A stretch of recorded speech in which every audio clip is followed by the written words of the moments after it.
Hey YouTube, Nick here from Charlatan Chess, and while this channel is called Charlatan Chess, I also like to play other games, and one game that I'm really enjoying right now is Pokemon TCG Pocket, and the Shining Revelry packs just came out recently, and I've been experimenting with a couple new decks, and this so far is the deck that I like the most. Also, ranked matches are out now, and that's adding some new excitement to the game for me.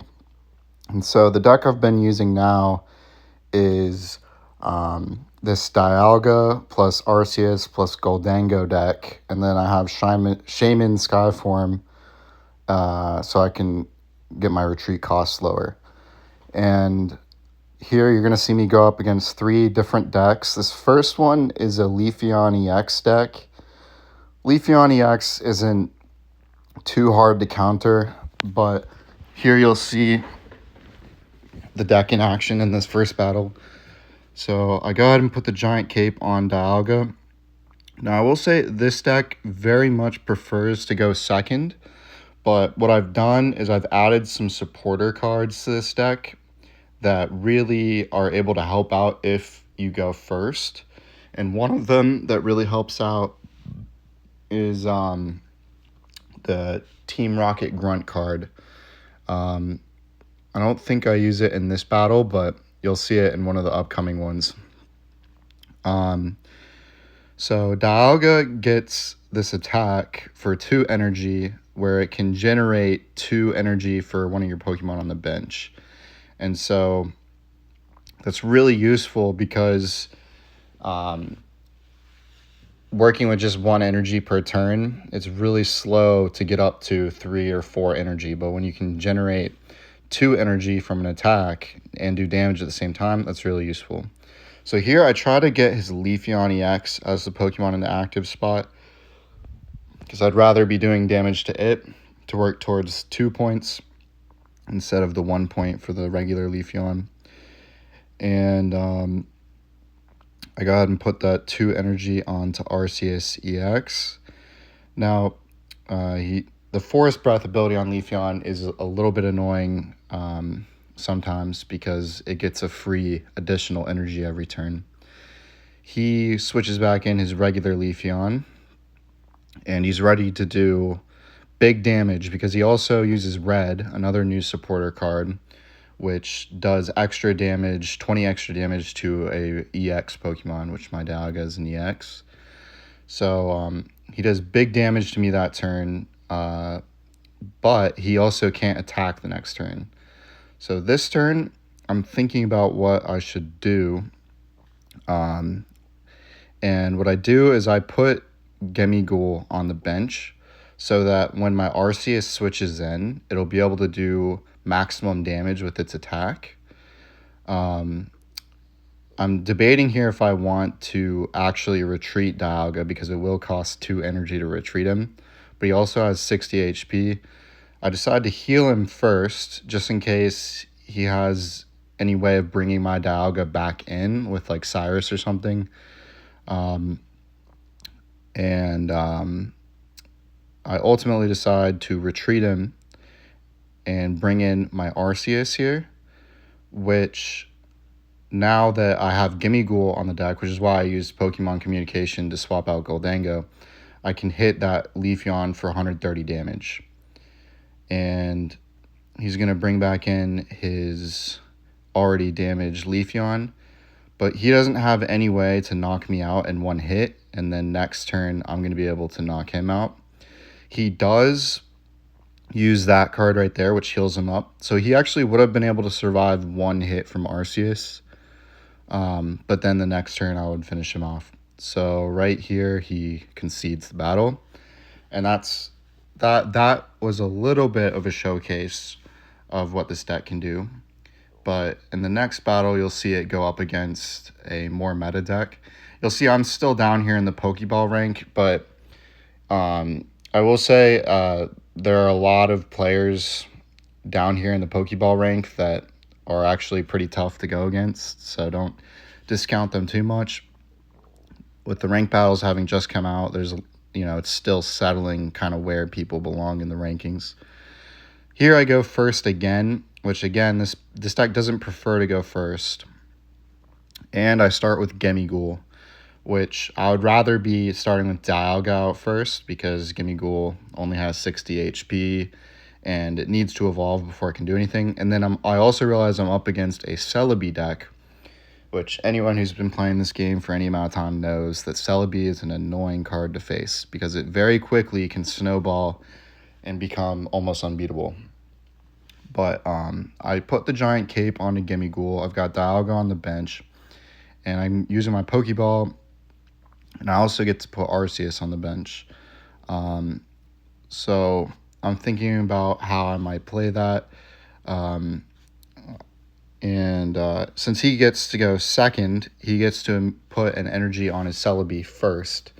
So I am starting kind of at a slight disadvantage here.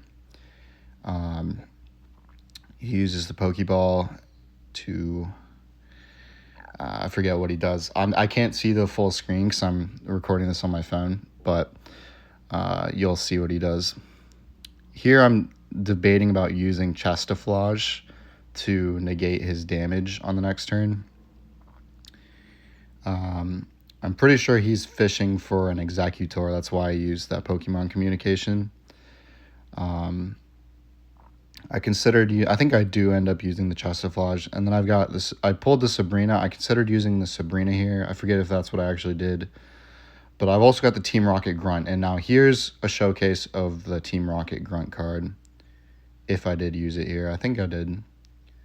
No, I went with Sabrina.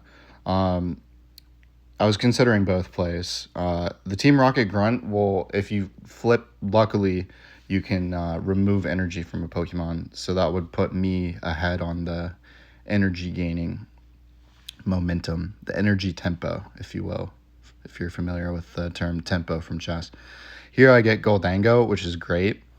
And I put the energy on Goldango. And he's got Execute out. Now, he's going to try to evolve it to Executor. And if Executor EX hits the field, it is really hard to remove. Because it's a grass type, you can use the Erica support card to heal like 40 HP or something ridiculous. You've also got the Pokemon Center lady now. And you've got potions. There's all kinds of ways to heal it up. It's really annoying. Here I get lucky, though. I use the Team Rocket Grunt, and I remove 2 energy from Execute. So he's back to 0, and I'm at 2. And so I'm way ahead on energy now. And even if he puts an energy on it next turn and growth spurts, we'll only be even on energy. So that's how the Team Rocket Grunt card can really reverse the tempo and make it favorable for you. There I get Shaman Skyform. It's good to always have 3 Pokemon on the bench for this deck because Arceus's attack does the most damage if you have a full bench. But this deck, I'm just going all in on Goldango because that's kind of the play here. I use Adamon to, in case he does any damage to me, I'll negate some of it. And then I get a pretty lucky coin flip, and I get 2 heads. 1 head would have been enough to knock out Execute, but I got 2. And because I've got the Giant Cape, he only brings me down to the amount of HP that I started with on Goldango.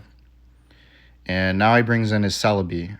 But at this point, I have 3 energy on Goldango, and he only has 1 on Celebi. So even if he puts the second energy on Celebi here, he'll only be able to do a maximum of 100 HP if he gets 2 heads. Meanwhile, I'm going to be putting my 4th energy on Goldango. So he does get lucky, and he gets 2 heads. But I'm able to survive that barely.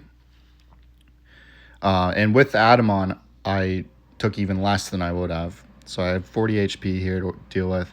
I put that 4th energy on Goldango.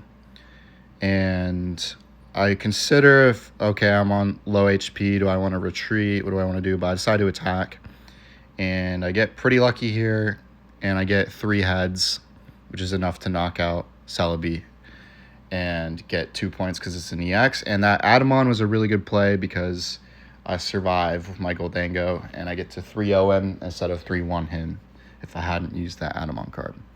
So here you can that's 2 battles now where it's really showing the synergy of these cards. I'll show the deck at the end of this video, so if you want to try it out for yourself. And here is the third battle. So still here in the Pokeball tier. I'm hoping to climb higher. I don't have a ton of time every day to battle, but these 3 battles were just battles I did in my time that I could.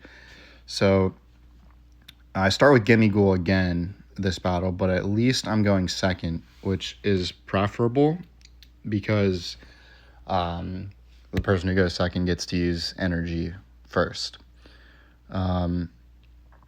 But you do prefer to start this with Dialga because it's a bulkier Pokemon and it can use its attacks to generate energy for you. Starting with Gimme Ghoul, you really hope that you're going to pull Goldango within the first couple turns. So here I do use its Chestaflage attack, but I get Tails anyways. It didn't really matter too much. If he uses his Blot attack, he could have done 10 damage to me, but he decides to evolve into Lilligant, which requires 2 energy to use its attack. So, yeah. I use Pokemon Research or Professor Research, and I do grab my Goldango, which is really good. Go ahead and evolve Gimme Ghoul. And so now I'm hoping to get up to 3 energy so I can use its attack. And go ahead and use Pokeball again. Get Dialga. Go ahead and put Dialga on the bench. And the other really good thing about Goldango is it's not an EX card. So if they knock it out, it's only worth 1 reward point. Which is why it's a really good Pokemon that you should consider putting on your deck. I probably would set this deck up with 2 Goldangos if I had 2 of them, but I only have 1. So there he uses Leaf Supply and does 50 damage to me. It's a lot. I put my Shaman down, and I go ahead and use Adamon so next turn he doesn't do as much damage to me. Put my 3rd energy on Goldango, and 1, 2, 3 heads. I was really lucky, but I get to knock out his Lilligant because he has nothing on the bench. I just win the battle right there. And so that's another win for this deck. Goldango is one of the new cards. It's really fun. You got to see me use some of the new support cards. If you guys like this video, I think I'm going to be making more TCG Pocket videos and probably more chess videos soon and piano videos. And as promised, here's the deck. Feel free to use it. Thanks so much for watching, and stay tuned for more content. Let me know if you like this video, and comment, like, and subscribe, please. It would help me out a lot. And bye now.